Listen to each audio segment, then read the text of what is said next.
Hi guys, na ako ipakita karon. I-vlog lang na ako ni kay ingon sa akong pagumangkon. Iyang lolo, iyang gi. Ay, gipundo ng kuan upaw ng uban ana. Ano kanawa ano?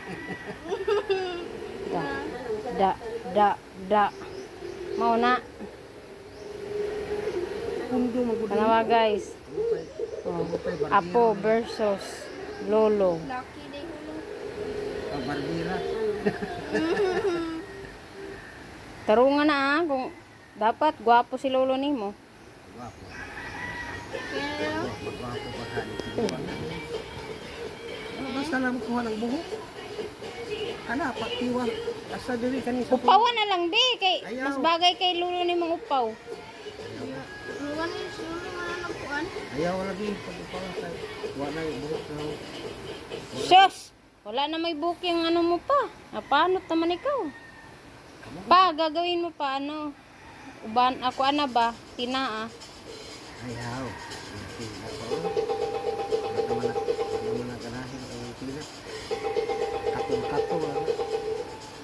Di na ba allergic na ba parang pa-ano yung pila. Bakit? Katong. Pagdali diyan, kurente ah. Jesus. Kuriti ano. Kaya ni Ba naman kay buhok diri. tanggalin sa nilo. Sabihin ko ano. Yo. Ano tangga? Mas control ka kana. Control. Okay na daw. Okay na yan pa? Okay na yan? Ha? Pawan. Sa ubos na. Pangita na oy. Gagmaya ang konbe kana sa gilid. Gani. Hait naman yan. Hila mo na. Ha? Eh bago na. Galing oh.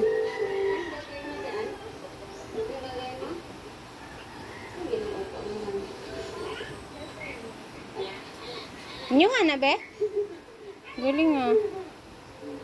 Pila po palit ni mana? 300, 400. Palitaan na pa. Ito din mo sa mo. Mamiram din.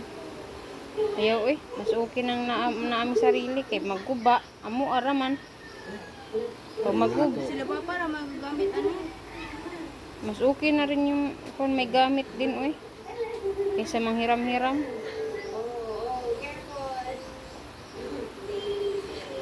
Pahawaya sa dapat yung lugar mo. Pahawaya sa ba? Napili mo. Oo. Init man good na. Mainit mo na kung hindi pa pahawaya mo na. Sige. Gagmay siya kanang gagmay kayo ng ano, nipis na ba?